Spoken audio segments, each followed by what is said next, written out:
మంచినీళ్ళు తాగే నీ కుడి వెళ్ళనా అన్న. అయ్యో చాలు చాలు.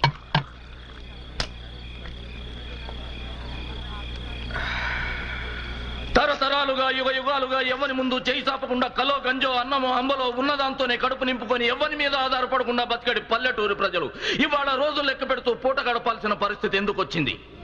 దేశానికి అన్నం పెట్టే రైతన్న ఎందుకు పురుగుల మందు తాగుతున్నాడు? పత్తి రైతులు ఎందుకు ఉరితాళ్లు పెంచుతున్నారు? వృత్తులు పోయినాయి, ఉపాధి పోయింది, సాగునీరు లేదు, తాగే నీరు లేదు, విద్య లేదు, వైద్యం లేదు, ఏడ చూసినా అవినీతే.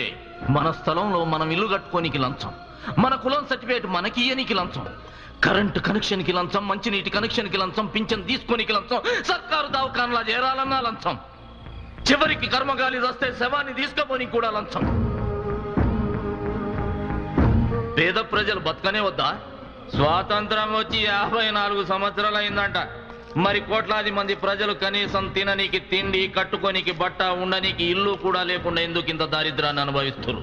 అరే పెంట మీద పెంట జమైనట్టు ధనవంతుడు ఇంకా ధనవంతుడు అవుతుండు, పేదోడు ఇంకా పేదోడుగానే మారుతుండు.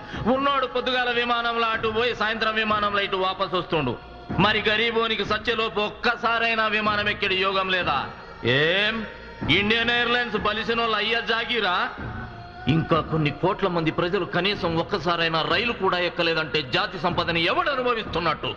ఉన్నోడు కారు కొనుక్కోవాలంటే 24 గంటల్లో వాని ఇంటికి వచ్చి అప్పిచ్చి కారు ఇచ్చిపోతున్నారు. అదే గరీబోడు కనీసం సైకిల్ అయినా కొనుక్కోగలుగుతున్నాడా? ఎందుకింత తేడా? తిరుపతికి పోయినా అంతే, బలిసినోనికి అర్ధగంట, గరీబోనికి 12 గంటలు. పేదోడు కరెంటు బిల్లు కట్టకపోతే ఫీజులు వీకేస్తారు, చిన్న తప్పు చేస్తే స్టేషన్ లో దోస్తారు. బలిసినోనికి బారాకున్ మాఫ్. అరే పేదోనిగా పుట్టుడే పాపమా? ఎన్నడూ ఎవ్వరిని చేయి చాపి అడగని పల్లె ప్రజలు పొట్ట చేత పట్టుకొని పట్టణాలకు ఎందుకు వలసపోతున్నారు? డబల్ రొట్టెలు, బన్నులు, బజ్జీలు, సమోసాలు తింటూ అర్ధాకలితో ఎందుకు అలమటిస్తున్నారు? కోట్లు ఖర్చు పెడుతున్నామంటున్నారు, ఊర్లు మాత్రం ఎట్లున్నాయి అట్లనే ఉన్నాయి. మరి డబ్బులన్నీ ఎవడు మింగుతున్నాడు? ప్రభుత్వం ఆర్భాటంగా ప్రచారం చేసే పథకాలన్నీ ప్రజలకు దక్కకుండా ఎవడు తోస్తున్నాడు? చివరికి ఈడనే పుట్టి ఇక్కడే పెరిగిన వాడు కూడా పల్లె ప్రజల్ని మోసం చేస్తుంటే ఎంతకని ఓపిక పడదాం? ఇంకెంతకాలం ఈ అన్యాయాన్ని సహిద్దాం? అందుకే నిలదీయమని చెబుతున్నాం, తిరగబడమంటున్నాం. మీకండగా మేమున్నాం, మనకండగా అంటున్నది. మీకు మాయ మాటలు చెప్పి ఓట్లు వేయించుకొని తీరా గెలిచినాక పంచాయతీ డబ్బు దిగమింగి ఊరుని వంచిన ఒక ప్రజాద్రోహిని ఈ రోజు ఇప్పుడే ఇక్కడే శిక్షించబోతున్నాం. ఎవరి పని అయ్యింది, సర్పంచ్ గానే కావచ్చురా. కొడుకు కావాల్సిందే, పైసలకు మరీ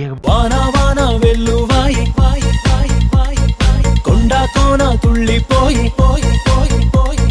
చెలియ చూపులే చిలిపి జల్లులై మేను తాకగా ఏదో ఏదో ఏదో హాయ్.